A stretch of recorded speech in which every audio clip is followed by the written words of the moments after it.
राहुल गांधी और प्रियंका गांधी का आज संभल जाने का प्रोग्राम। दिल्ली यूपी सरहद पर गैर मामूली पुलिस बंदोबस्त।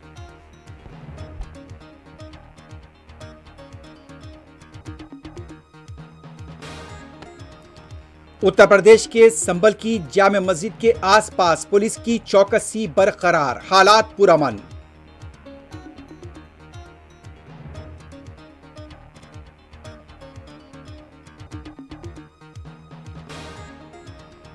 तेलंगाना के मुलुगु और आंध्रा के बाज इलाकों में जलजले के झटकों से सनसनी।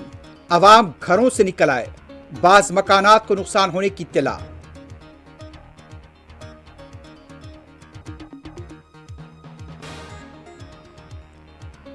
मुंबई में देवेंद्र फडणवीस के पोस्टर्स, वजीर आला लिख दिया गया।